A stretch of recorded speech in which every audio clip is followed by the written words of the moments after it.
karibu sana katika mwendelezo wa habari za kimataifa. Kama unakumbuka, jana nilikupatia taarifa kuhusu shambulizi kubwa la Urusi ambalo liliweza kufanya huko nchini Ukraine, ambako watu wengi waliweza kupoteza maisha na wengine kujeruhiwa. Sasa taarifa ambayo imetufikia hivi punde kwenye meza yetu ya habari ni kuhusu watu 22. Mpaka sasa hivi haifahamiki walipo na tayari 26 wameripotiwa kupoteza maisha. Shughuli za utafutaji na uokoaji katika mji wa Ternopil magharibi mwa Ukraine zimeingia siku yake ya pili, huku watu 22 wakiwa bado hawajulikani walipo baada ya shambulizi la Urusi, Rais Volodymyr Zelensky amesema Novemba 20. Zaidi ya waokoaji 230 kutoka maeneo 9 ya Ukraine wanahusika katika operation hiyo ya uokoaji, ambapo katika baadhi ya maeneo kazi inaweza kufanywa kwa mikono tu kutokana na uharibifu mkubwa na kugawanyika kwa miundo.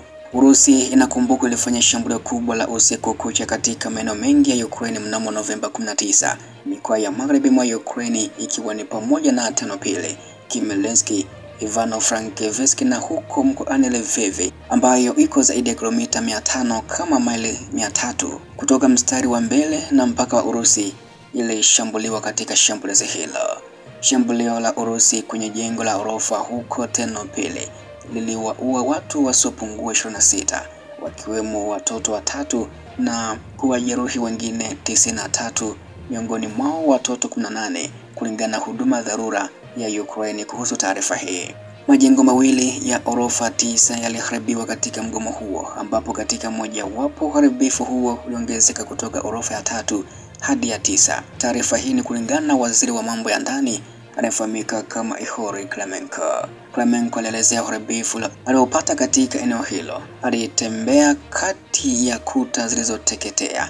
Ilikuwa hisia mbaya, kila orofa imeharibiwa, maisha yote ambayo Urusi iliharibu mara moja. Wakazi walijaribu kuruka kutoka madirisha orofa ya juu ili kuepuka moto baada ya kombora kushambulia jengo hilo, Klimenko amesema. Kikosi cha anga cha Ukraine baadaye kilithibitisha kwamba vikosi vya Urusi vilifanya mgomo huo kwa kutumia makombora ya Kh-101 iliyoweza kurusha kutoka kwa ndege zilizoko katika wilaya Vologda na huko Astrakhan nchini Urusi. Wafanyakazi wa uokoaji wanaendelea na juhudi za utafutaji na uokoaji na wanatarajia kuwa kazini usiku kucha. Utawala wa kijeshi wa huko Ternopil pia uliwasiwa kazi kukaa ndani na kuweka madirisha yakiwa yamefungwa, wakionywa kwamba kiwango cha vitu vyenye sumu angani mwa jiji hilo kimeongezeka hadi mara 6 ya kikomo cha kawaida. Mamlaka za mitaa ziliteua Novemba 19 na Novemba 21 kama siku za maombolezo kwa waathiriwa katika eneo hilo.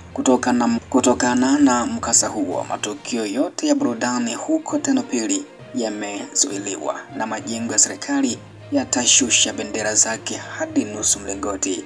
Taarifa iliweza kueleza hivyo. Taarifa nyingine nje ya mashambulizi hayo au nje ya hicho ambacho pia kimeripotiwa muda mchache uliokwisha kupita, taarifa nyingine ni kuhusu uongozi wa Ukraine unasukuma nchi hiyo kuelekea kuanguka. Nani amesema kauli hii? Karibu sana pia katika undani wa taarifa hii. Sera ya serikali ya Ukraine kwa watu wake ni sawa na kitendo cha ugaidi kinachopeleka nchi kwenye uharibifu. Luteni Jenerali Abdi Alaudinovi ambaye naibu mkuu wa idara kuu ya kijeshi na siasa ya vikosi vya silaha vya Urusi na kamanda wa kitengo maalum cha vikosi vya Akhmati amesema katika jukwaa la utambulisho wa Urusi huko mjini Moscow.